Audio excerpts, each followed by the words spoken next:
عليكم ورحمة الله وبركاته. أعوذ بالله من الشيطان الرجيم. بسم الله الرحمن الرحيم. اللهم صل على سيدنا ونبينا وسفينا وحبيبنا مولانا محمد وعلى آله وأصحابه وأهل بيته وأولياء أمته أجمعين.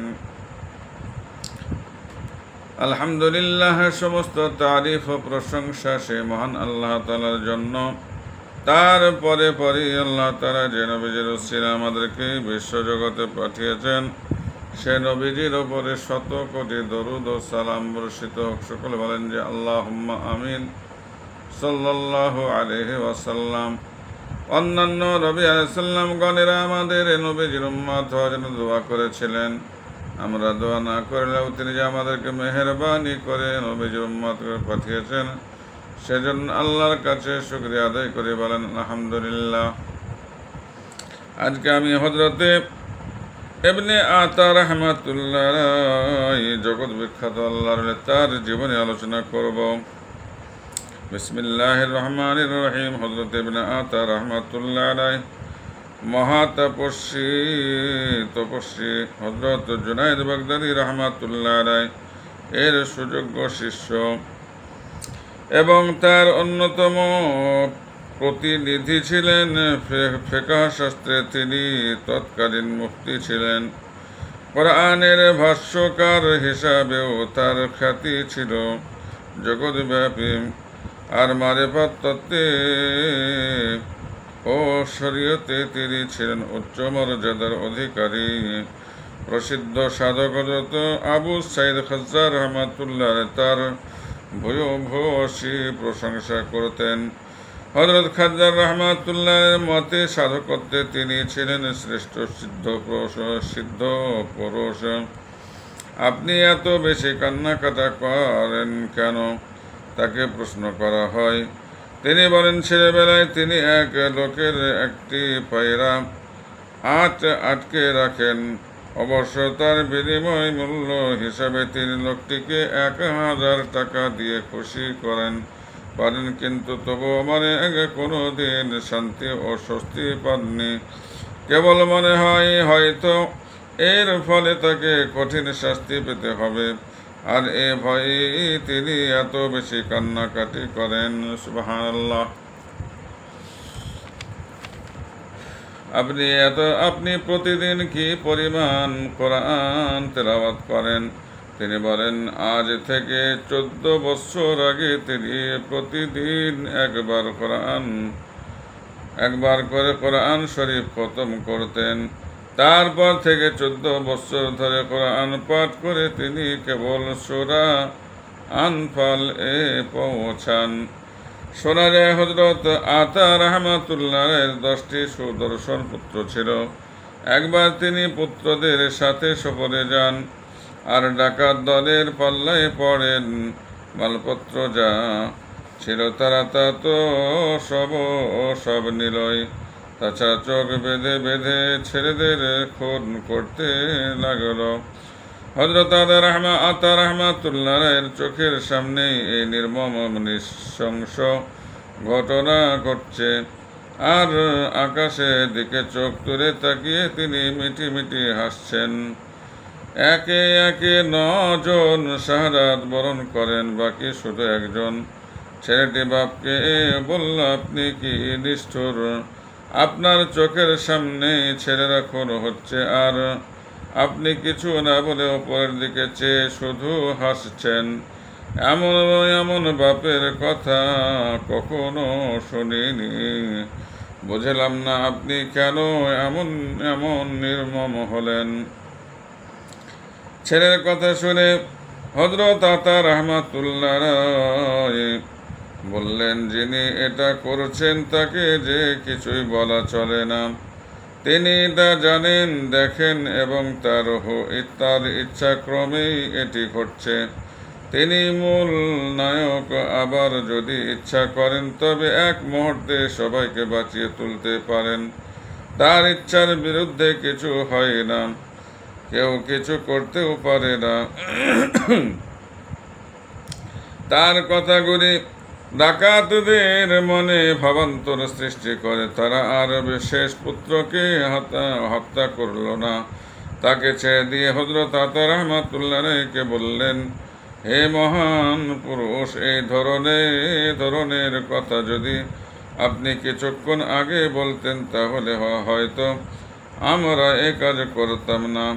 সুফি সাহিত্য বা বিষয়ে যেসব নিয়ে আলোচনা হয় তার মধ্যে এমন কিছু শব্দ থাকে যার মর্মোদ্ধার করা সাধারণ মানুষের পক্ষে কোনো ক্রমে সম্ভব নয়।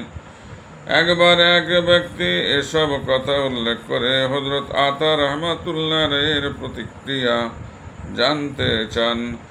তিনি বলেন, সুফিগণ এসব নতুন শব্দ নিজেরাই আবিষ্কার করেছেন উদ্দেশ্যমূলকভাবে। উদ্দেশ্য হলো তারা ছাড়া আর কেউ যেন শব্দগুলির অর্থ বুঝতে না পারে। তাছাড়া ফকিরি তাদের নিকট খুবই প্রিয়, তাই তাতে সাধারণ প্রচলিত শব্দ এ কালাম ব্যবহার করে তাকে সাধারণ বস্তুতে পরিণত করতে চান না। হযরত ইবনে আতা রাহমাতুল্লাহ আলাইহি এর উপদেশ বাণী। 1 নম্বর, সাধক দরবেশগণ যে কাজই করুক তাই উত্তম যে জ্ঞান বিদ্যা শেখার কথা বলেন তাই উত্তম জ্ঞান বিদ্যা। অতএব তারা যে কথা বলতে নিষেধ করেন বলো না, আর যা করতে বলেননি তা করো না। 2,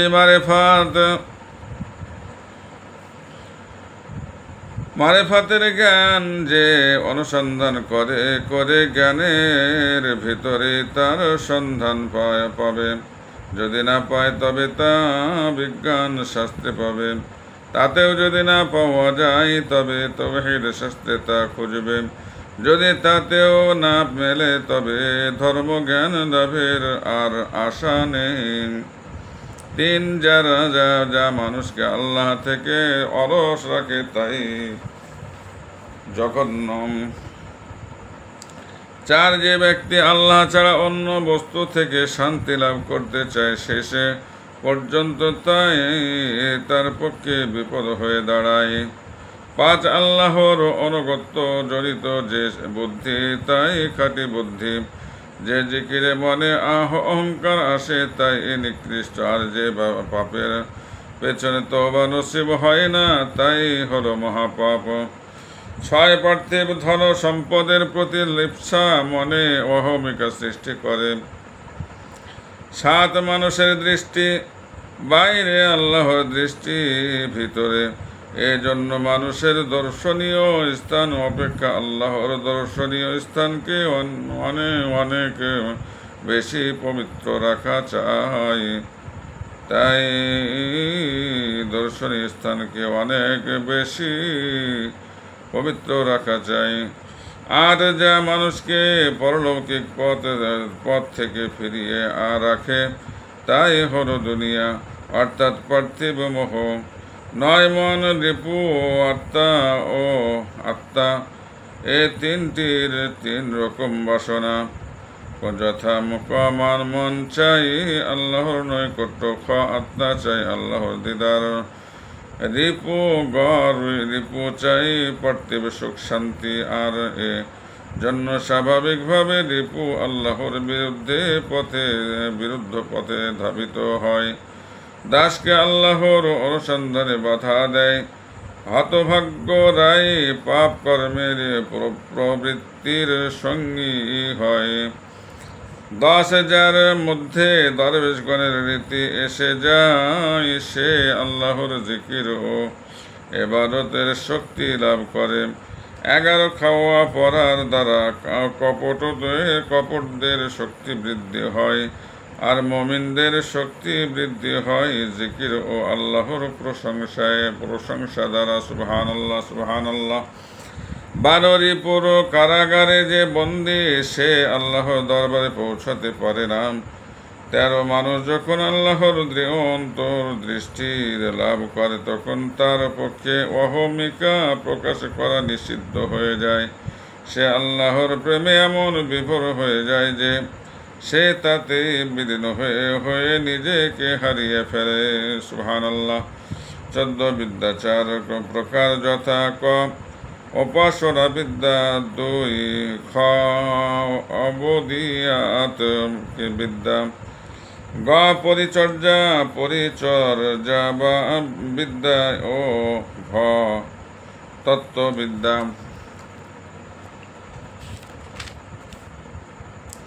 পুনর্মারিফাতের স্তম্ভ 3টি যথা: ভয়, লজ্জা ও শান্তি।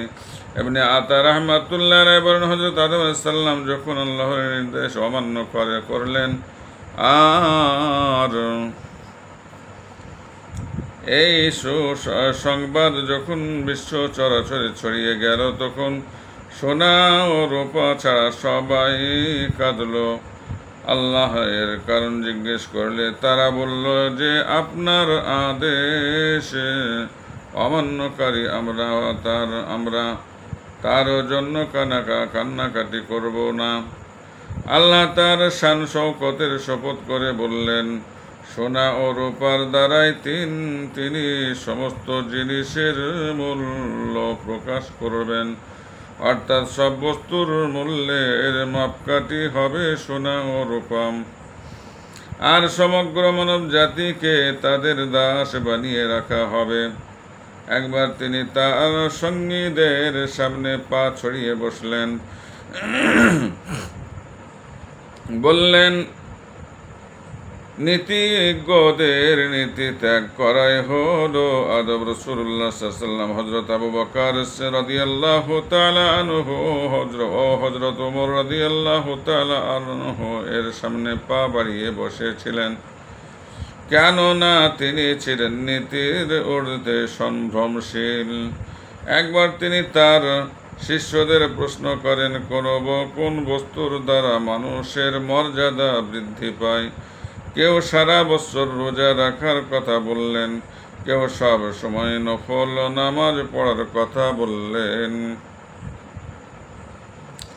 কেউ বিরামহীন সাধনার কথা, আর কেউ বেশি বেশি দান করার কথাও বললেন।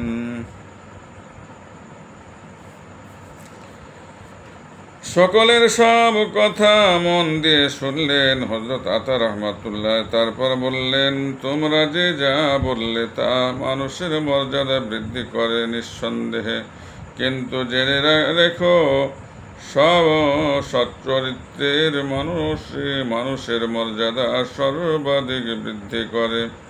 কিন্তু কিছু লোক ইবনে আতা রাহমাতুল্লাহকে কাফের বলতেন, এমনকি তারা খলিফার কাছে তার বিরুদ্ধে অভিযোগও জানায়।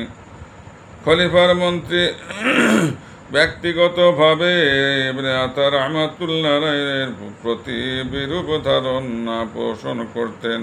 সুতরাং তিনি একটা সুযোগ পেয়ে গেলেন, শাহী ফরমানের মাধ্যমে তাকে দরবারে এনে খুবই রূঢ় আচরণ করলেন আর মাত্রাতিরিক্ত কটু কথাও বললেন। তপ্ত হয়ে হযরত আতা রাহমাতুল্লাহ আলাইহি ও মন্ত্রীকে কিছু কড়া কথা শোনালেন। আর রাগে ক্ষিপ্ত হয়ে মন্ত্রী হযরত আতা রাহমাতুল্লাহ আলাইহিকে এমনভাবে জুতা পিটা করলেন যে তিনি মেঝেতে অজ্ঞান হয়ে পড়ে গেলেন। কিছুক্ষণ পরে জ্ঞান ফিরে এলে তিনি অভিশাপ দিলেন যে আল্লাহ যেন মন্ত্রীর হাত পা কাটিয়ে দেন। আল্লাহর দরবার তার অভিশাপ কবুল হয়ে যায়। ইবনে আতা রাহমাতুল্লাহ আলাইহি এর মৃত্যুর কিছুদিন পর মন্ত্রীর বিরুদ্ধে এক অভিযোগ ওঠে রাজ দরবারে। তদন্তে তিনি দোষী সাব্যস্ত হন আর তার হাত পা কেটে ফেলা হয়। তার অভিশাপের বিরুদ্ধে কিছু সমালোচনা হয়। বলা হয় তার মতো প্রথম শ্রেণীর একজন দরবেশের পক্ষে সেটি সঙ্গত নয়, কিন্তু অভিশাপের সমর্থনেও বক্তব্য আসে। মন্ত্রী কেবল তার ওপরেই অত্যাচার করেননি, বহু সৎ পুণ্যবান মুসলমানও তার দ্বারা নির্যাতিত হয়। আসলে সে ছিলেন এক হৃদয়হীন মানুষ। সুতরাং তার প্রতি অভিশাপ বর্ষণ করে হযরত আতা রাহমাতুল্লাহ আলাইহি কোনো অন্যায় করেননি। আর খলিফা অন্ধের মতো তার কাজকর্ম সমর্থন করে এসেছেন। অতএব ইবনে আতা রাহমাতুল্লাহ আলাইহি এর মাধ্যমে তার বিরুদ্ধে অভিযোগ এনে আল্লাহ স্বয়ং তার বিচার করলেন। আবার কেউ কেউ বলেন আসলে গণকের মাধ্যমে হযরত আতা রাহমাতুল্লাহ আলাইহি মন্ত্রীর পরিণতির পূর্বাভাস পান, তাই তিনি অমন বদদোয়া করেন। তিনি নিজে ইচ্ছা করে কিছু করেননি, যা হয়েছে সবই আল্লাহর ইচ্ছায়। তাজকিরাতুল আউলিয়া গ্রন্থের গ্রন্থকার হযরত শেখ ফরিদ উদ্দিন আখতার রহমাতুল্লাহ আলাইহি বলেন হযরত আতা রাহমাতুল্লাহ আলাইহি ভালো বা মন্দ কোনোটাই অনর্থক করেননি। মন্ত্রী শুলিতে নিহত হয়ে পৃথিবীর দুঃখ জ্বালা থেকে মুক্তি লাভ করেন। শুলিতে নিহত হয়ে পৃথিবীর দুঃখ জ্বালা থেকে মুক্তি লাভ করে। এদিক দিয়ে হযরত আতা রাহমাতুল্লাহ আলাইহির অভিশাপ তার জন্য আশীর্বাদ হয়ে ওঠে, কেননা ইহকালের শাস্তি পরকালের তুলনায় কিছুই নয়। অতএব পার্থিব শাস্তি ভোগ করে পরকালের কঠিন শাস্তি থেকে মুক্তি লাভ করা যায়।